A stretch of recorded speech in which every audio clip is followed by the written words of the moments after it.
j'ai commencé pendant l'adolescence à fumer peut-être des joints et à prendre de la drogue. Je suis tombé dans l'héroïne, de la cocaïne.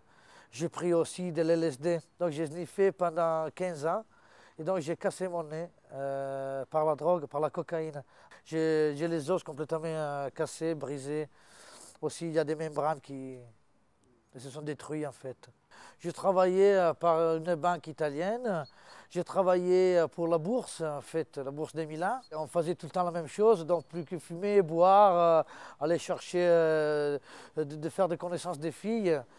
Mais en fait, nous avions des amis, si nous avions quelque chose dans les poches. J'ai tombé toujours plus bas, jusqu'à le moment où je suis devenu un voleur, un dealer, par besoin d'acheter de la drogue.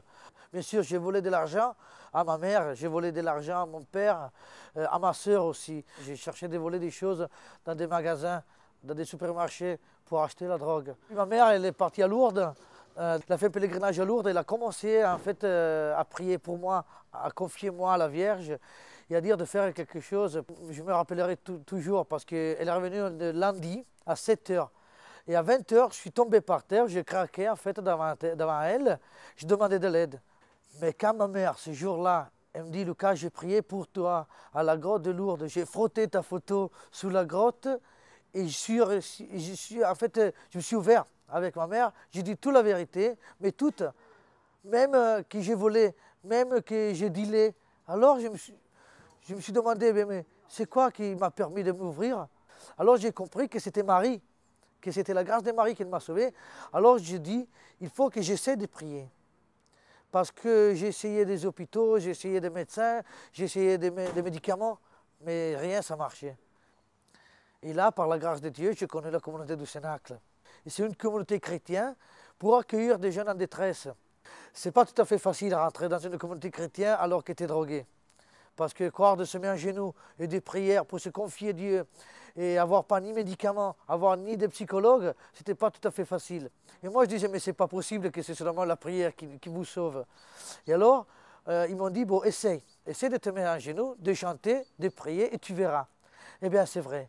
J'ai découvert en fait l'amour de Dieu parce que grâce à l'amour de Dieu, j'ai découvert mes blessures. Alors, moi je suis né avec un bras. Donc, peut-être que pendant toute ma vie, j'ai subi la honte, c'était la peur d'être jugé, c'était la peur d'arriver pas à faire plein de choses. Quand je suis rentré, j'étais orgueilleux.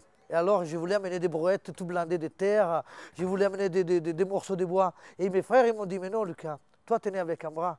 Il faut que tu fasses quelque chose que tu peux faire avec un bras. Alors, d'avant la vérité, j'ai commencé à dire, c'est vrai, Lucas, il faut que tu t'acceptes. Et alors, j'ai commencé à faire le ménage, j'ai commencé à faire tous des travaux que j'ai arrivé à faire. Donc, le rencontre avec Dieu, c'était grâce à la vérité de mes frères. J'ai découvert que Jésus m'aime et que moi, je dois m'aimer comme je suis. Donc, je dois aimer mon bras tel qu'il est.